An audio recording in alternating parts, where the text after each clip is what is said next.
Parlons un peu odeur et goût des légumineuses. Le bini, c'est l'odeur de haricots, de légumineuses.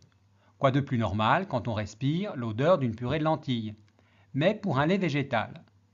D'ailleurs, quelle devrait être l'odeur et le goût d'un lait à base de pois jaunes ou de fèves par exemple? Nous allons voir ce qu'est cette odeur bini et ce qu'il peut être fait pour qu'elle soit moins présente. L'objectif étant de mieux faire accepter les futurs produits à base de protéines végétales issues de légumineuses.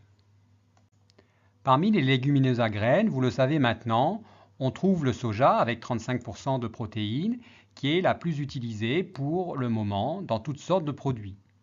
On trouve aussi le pois et la fève qui peuvent être des sources de protéines végétales très intéressantes.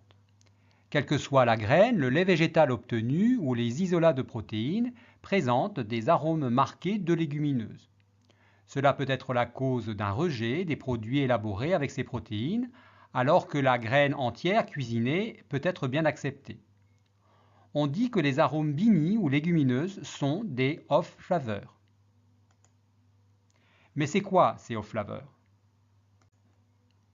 Off-flavor ou off-flavor, c'est un anglicisme bien pratique, comme souvent, pour résumer la notion d'une odeur ou d'une saveur qui ne devrait pas être présente dans un produit ou que l'on considère comme un défaut pour la qualité organoleptique de ce produit. Une off-flavor, c'est avant tout donc une molécule, soit volatile pour l'odeur, soit sapide, c'est-à-dire qui donne un goût, qui est présente naturellement dans le produit ou qui se trouve dans le produit dû au procédé de fabrication. Ça devient off quand lors de la dégustation ou de l'évaluation sensorielle, cette odeur ou ce goût sont considérés comme apportant une appréciation négative au produit. Ainsi, par exemple, une odeur de champignon dans une poudre de champignons séchés, c'est normal. C'est une odeur qui correspond à ce que l'on attend. La flaveur n'est donc pas un défaut ici. À l'opposé, cette même odeur de champignon dans une poudre de lait de vache, eh bien ici, ça devient un défaut, c'est off flavor. Les off flavors chez les légumineuses sont une préoccupation qui date. Déjà dans les années 50, certaines études scientifiques décrivaient des odeurs non désirées dans les produits au soja. De même, des notes olfactives, des odeurs sont décrites dans les légumes, le pois, le haricot vert, qui se développent au cours du stockage. Les notes olfactives sentent le rance, le foin sec, le poivron, l'asperge. Ces notes sont dites off-flavor.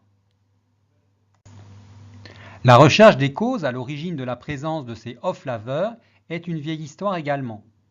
Les premiers travaux datent de la fin des années 60. Une partie des molécules volatiles off-flavor ont pour origine la dégradation des lipides et l'oxydation des acides gras par des enzymes naturellement présentes dans le végétal. Ces enzymes qui oxydent les lipides sont des lipoxydases. Pour la plupart des légumineuses, mis à part le soja, la teneur en lipides est assez faible, moins de 10%. Pourtant, tout commence par la dégradation d'une très petite quantité de ces lipides. Les lipides intrinsèques de la plante, sous l'action d'une lipase, peuvent libérer des acides gras libres comme l'acide linoléique, un acide gras en 18 carbone avec 2 insaturations. Les végétaux possèdent différents types de lipoxydases qu'on va appeler LOX, ici une première LOX, une deuxième LOX. Nous allons voir qu'à partir du même acide gras, une première LOX va pouvoir nous produire du 3-nonénal qui a une odeur verte assortie d'une note de concombre. Suite à l'action de l'alcool oxydoréductase, on va avoir production de nonénol qui là a une note aussi verte, un peu savonneux et une note de melon. Cette même chaîne peut produire aussi du 2-nonénol où on a des notes aromatiques similaires. À partir de l'autre chaîne, on va pouvoir produire de l'hexanal qui a une note ici encore verte mais plutôt d'herbe coupée et un peu graisse. Enfin, sous l'action de l'alcool oxydoréductase, on peut avoir production d'hexanol qui, là aussi, on a une odeur d'herbe mais avec assortie d'une note huileuse. À partir de ce seul acide gras, on obtient donc ici 5 à 6 molécules odorantes, toutes décrites avec des notes plutôt vertes, d'herbe et un peu graisseux. Quand on analyse les composés d'arômes chez le pois frais par exemple, on peut identifier plusieurs dizaines de composés différents. Nous n'allons pas détailler tout ceci. On retrouve les composés de dégradation que nous avons présentés avant, par exemple l'hexanal, mais aussi un autre molécule comme l'heptanal ou les nonénales comme nous les avons présentés. Il existe aussi une autre classe de composés qui apportent des notes vertes très végétales, ce sont les méthoxypyrazines. Ces méthoxypyrazines ne sont pas des produits de dégradation, elles sont présentes en plus ou moins grande quantité dans la graine verte en vert ou dans la graine sèche, et cela en fonction de la variété. Ici, je vous présente rapidement une des voies de synthèse possibles au sein du végétal des méthoxypyrazines. Les précurseurs sont deux acides aminés, ici la leucine et la glycine, qui en fin de réaction vont pouvoir donner une isobutylhydroxypyrazine et une isobutylméthoxypyrazine. La sélection variétale permet de sélectionner des variétés de légumineuses avec de faibles teneurs en méthoxypyrazine. Cet axe de sélection est assez récent car jusqu'ici, des légumineuses qui ont des odeurs vertes, cela n'avait rien de très gênant tant que l'on consomme la graine entière. Sauf que dans les isolats de protéiques, les notes vertes sont aussi présentes et là, cela devient des off-flavors. On utilise de plus en plus de pois jaunes en sec pour obtenir des farines, des concentrats et des isolats de protéines. Cette légumineuse est une bonne alternative au soja pour obtenir des protéines isolées. Avec les variétés actuellement utilisées pour obtenir ces isolats protéiques industriels, des off-flavors sont décelés. Elles apportent des notes olfactives, terreux, végétales, pois cassés, champignons, vertes. Comme nous l'avons vu précédemment, les lipides sont les précurseurs d'une partie de ces off-flavors. Malheureusement, lors des étapes d'extraction et de concentration de la fraction protéique, on conserve également la fraction lipidique. Dans ce tableau, on peut voir que lors de la concentration en protéines à partir de la farine de pois, on concentre bien les protéines, on passe de 20% à 77%, mais on concentre aussi les lipides qui étaient à moins de 1,2% et on augmente cette quantité à 8,6%. Certes, les enzymes sont en grande partie éliminées puisque on avait presque 400 unités enzymatiques dans la farine, mais on n'en conserve plus que 40 dans l'isolat. C'est donc effectivement bien intéressant, mais comme on a concentré aussi les lipides, on peut potentiellement augmenter les teneurs en off-flavor dans ce produit. Quand on analyse les composés d'arômes dans un produit, on utilise différentes méthodes pour concentrer et analyser les composés volatiles qui sont présents en très petite quantité. C'est le jeu avec les arômes en général. Avec seulement quelques milligrammes dans un litre, voire dans 10 litres, ça sent toujours quelque chose. Ici est présenté ce que l'on appelle un chromatogramme. Chaque pic est un composé volatile qui était présent ici dans un lait de protéines de pois. On voit bien ici la présence de l'hexanal et de l'heptanal et ainsi de l'hexanol, des molécules que je vous ai présentées précédemment et qui ont des notes vertes et herbeuses et qui apportent donc ces notes à ce lait de protéines de pois. C'est donc un défaut pour ce lait végétal qu'il faudra essayer de corriger. Les sources végétales de protéines ont aussi des défauts d'amertume. Ici aussi, cet aspect a été bien étudié pour le soja et le pois sec. Les saponines sont des composés naturels de la plante, mais pour nous, ils ont un goût amer plus ou moins fort et apporte de l'astringence, cette sensation en bouche d'assèchement et de tiraillement dans les joues. Donc la présence de ces molécules est aussi une source de off-flavor. Attention les yeux. Les saponines sont des molécules complexes, mais comme tous les composés polyphénoliques. C'est une grande famille. Les saponines sont composées d'une unité fixe, ici la sapogénine de type B, ça veut dire qu'il y en a une de type A. Et puis on a également une partie variable constituée soit d'ose, des sucres, soit d'acide. Ici pour la soya saponine de type 1, on a son acide glucuronique, son galactose et son rhamnose, mais vous voyez ici tous les autres groupes qui peuvent être utilisés pour composer la 2, la 3, la 4 et la 5. Ces molécules entrent dans le système de défense naturel de la plante. Il est donc difficile d'avoir une plante sans saponine.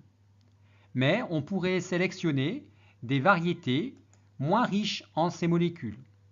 On aurait donc des produits qui seraient potentiellement moins amers.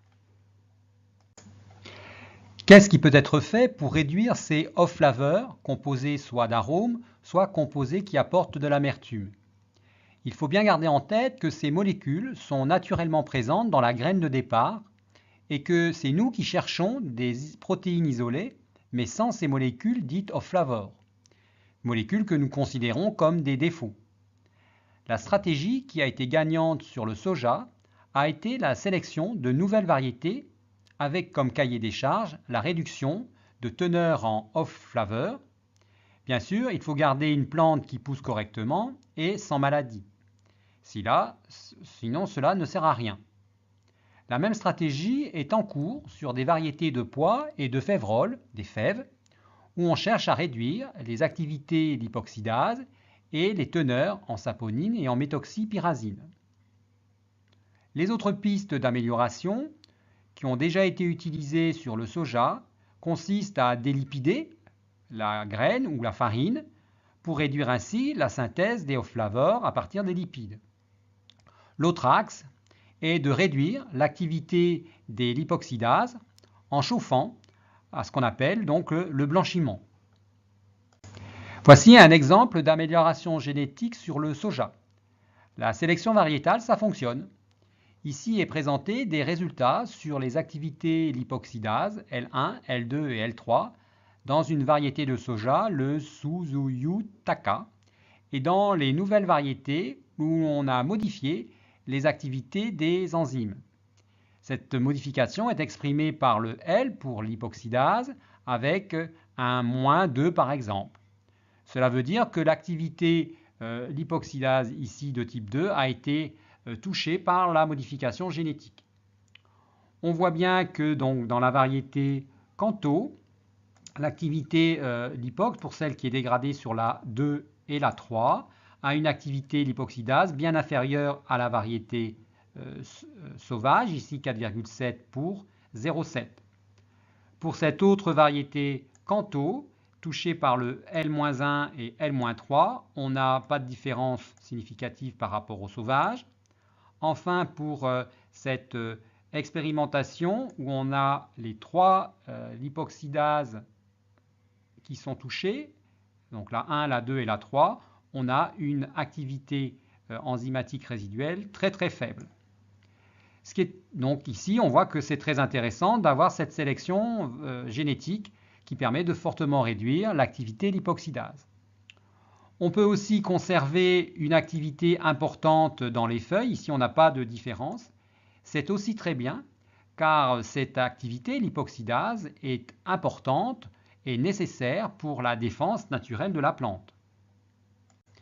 Ici, un exemple de la réduction de la teneur en saponine, toujours pour le soja. On voit que la graine entière, avec sa pellicule, a une teneur en saponine qui est de 5,6% par rapport à la matière sèche. Quand on a une graine, mais cette fois-ci dépelliculée, on a 2% de saponine pour la matière sèche. Si on obtient une farine à partir de ces graines dépelliculées et qui sont ensuite délipidées, on n'améliore pas la valeur de la teneur en saponine. De la même chose, lorsqu'on fait un tofu à partir de cette farine, on obtient toujours la même valeur de saponine. Ici, on voit ce que donne le variant génétique GL750, où la valeur de saponine est très fortement réduite. On a donc une graine qui présentera un potentiel d'amertume beaucoup plus réduit, et ça grâce à la sélection génétique. Voyons maintenant le côté des traitements pour réduire l'effet Bini, qui consiste donc à détruire l'enzyme qui est responsable de la production des composés volatiles non désirés. On peut donc pratiquer ce qu'on appelle le blanchiment en chauffant les graines de soja. De multiples variantes ont été étudiées, par exemple le chauffage avec un trempage des graines au préalable, ou alors le blanchiment des graines mais avec un trempage initial avec du bicarbonate de sodium, ou enfin le blanchiment direct des graines sèches qui correspond à une quasi-cuisson puisqu'elle dure 20 minutes. Si on peut donc éliminer l'activité enzymatique dans ce cas-là, malheureusement on provoque par ce traitement thermique élevé la dénaturation des protéines et donc on perd de la solubilité. Ce qui n'est plus du tout intéressant quand on veut donc isoler des protéines et que ces protéines gardent de la fonctionnalité. Dernier point pour les traitements, on peut essayer de limiter les off-flavors, toujours avec des exemples sur le soja. Et ici, le traitement de la farine ou des graines réduites en flocons, en flex, en les écrasant, avec des solvants. Premier type de traitement, un traitement avec de l'éthanol, donc de l'alcool alimentaire. Ce traitement permet de réduire l'amertume car les saponines sont naturellement solubles dans l'éthanol et donc un lavage de la farine avec l'éthanol permet de réduire l'effet, l'odeur Bini, mais aussi d'éliminer des saponines et donc de réduire l'amertume. Malheureusement, ce traitement à l'éthanol a tendance à réduire aussi la solubilité des protéines. On peut également durcir le traitement en utilisant de l'hexane et de l'éthanol. L'association des deux permet à la fois de délipider et d'éliminer des saponines. On conserve ici une meilleure solubilité des protéines, elle reste à 70% dans ce type d'exemple. L'hexane est un solvant qui est effectivement autorisé en agroalimentaire, notamment dans l'industrie des huiles. Mais je trouve que pour obtenir de la protéine alimentaire issue du végétal, il faut être cohérent et essayer de privilégier des processus beaucoup plus propres que ce mélange d'éthanol et d'hexane. En conclusion, sur ces problèmes de off-flavor dans les produits végétaux, il faut retenir tout d'abord que la problématique des off-flavors ne se pose que seulement si on cherche à obtenir des protéines végétales de goût et d'odeur neutre, ce qui permet effectivement une très large utilisation qui pourrait aller du yaourt végétal aromatisé à la fraise par exemple, à la mousse à la vanille ou encore à un fromage végétal. Vous l'aurez compris, être Bini pour un haricot ou un pois, c'est normal et on veut bien avoir cette odeur quand la graine est entière et qu'elle est cuisinée. Pour avoir des applications très larges, il faut par contre réduire ces odeurs vertes, végétales, terreuses parfois et l'amertume. La sélection variétale apparaît comme la meilleure piste. Le soja est l'exemple. Si l'on apprécie un verre de lait de soja nature, c'est que l'on a fait attention à réduire son côté trop légumineuse. Les recherches donc ont commencé très tôt et donc on a des produits à base de soja qui sont pour la plupart acceptés par les consommateurs quand ils osent les goûter. Pour les autres légumineuses comme le pois, c'est le début, mais j'en suis sûr, on aura d'ici peu de nouvelles variétés de pois ou de févrole qui seront mieux adaptées aux besoins des consommateurs et de l'alimentation humaine avec des notes moins amères et des notes moins Bini.